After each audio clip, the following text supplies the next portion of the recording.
episode kicks off with a woman, who is a voodoo priestess in the series, where the camera films an over-the-shoulder shot of her walking down the street. This serves as leading lines to the direction she is heading to, until she abruptly turns around, as though something had drawn her towards that particular direction. The camera then switches to a low-angle shot, which shows her determined expression, and she drinks from a bottle and spits it out, as if conducting a ritual of sorts. Camera then films a side view of her, of which she is squatting and drawing grids and arrows on the floor, seemingly guiding her towards her next direction. The camera takes on a perspective where she is captured as outside of a gate. The focus still lies on the woman by blurring out the gate slightly. The woman then proceeds on to look at the gate, where she stands out and advances towards it. The camera lingers on the figure she had drawn on the floor, as if conveying that it was of importance, before directing it towards her again. The camera then wanders away, towards a pipe which says "Rock on." It then focuses back on her, with a somewhat close-up shot of her, showing her concerned and slightly shaken expression. The camera shakes along with it, showing a form of instability which resembles her emotions. It then switches to a shot from her point of view, clearly showing her line of vision which focuses on the rock-on pipe.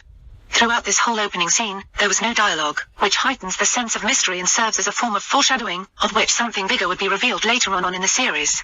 This part of the episode shows a lesson being taught by Father Delgado, who is a pastor, and the scene slowly transits into one where Tandy Bowen, the protagonist, is burning a photo of a family, trying to remove any traces of her dead abusive father, where her expression is shown from a low-angle shot that clearly shows her face, which wears an absolute look of defiance and disappointment.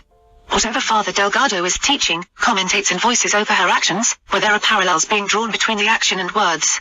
This lesson commentary later becomes the anchor of the entire episode, with many scenes and intentional inclusions that draw for foreshadowing. This scene introduced another character, Detective O'Reilly. The lighting around her is said to be dark, with flashes of blue light, which reflects the instability and shock of what she is currently feeling, and as a whole to signify death and the feeling of emptiness that she feels due to the death of a loved one. This scene introduces the other protagonist, Tyrone, where he walks down the hallway with a look of lost on his face and accidentally bumps into another student, which seemed like it was what it took to get him riled up and lose control.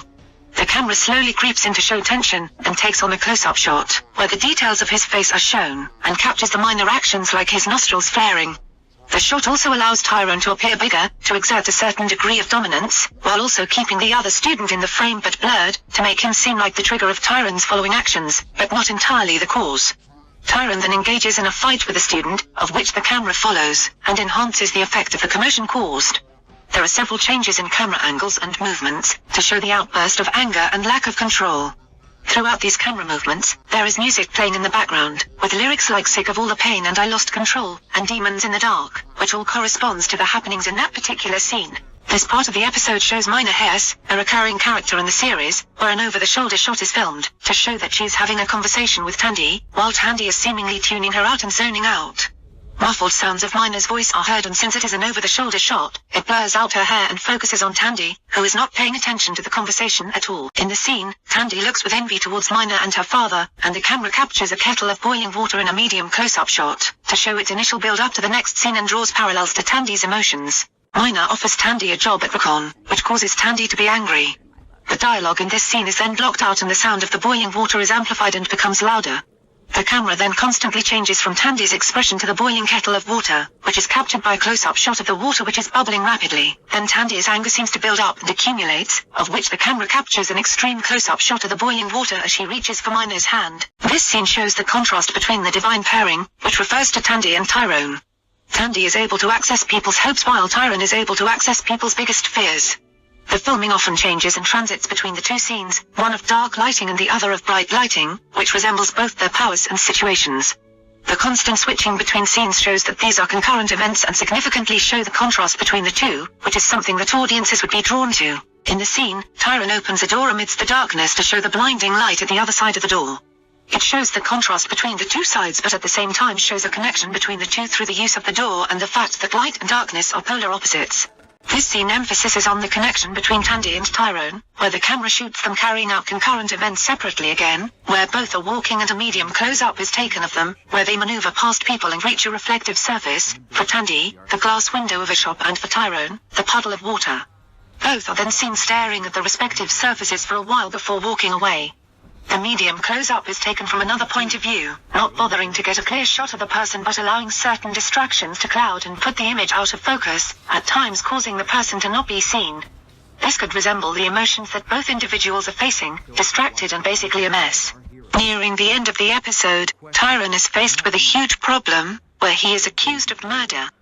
There is a lot of panic involved in this scene, where Tyrone flees from his house and the camera captures the constant flashing of lights, and records the muffled sounds of incoherent words from outside the house made by the police, while the voices of Tyrone and his mum shouting fade into the background due to the sounds of chaos overpowering them. It also shows the constant shaking of the camera to enhance the commotion occurring and the panic and desperateness that both characters are facing. This is the last scene of the episode, where Tandy goes to visit her mother, and the assassin takes Tandy by surprise by pulling her mother by the hair and shooting at Tandy. When the shots are fired, the camera shakes throughout, as though experiencing the tremors that were felt in the show, and this creates a visual effect which allows the audience to feel shaken alongside the characters, hence enabling us to connect with the scene.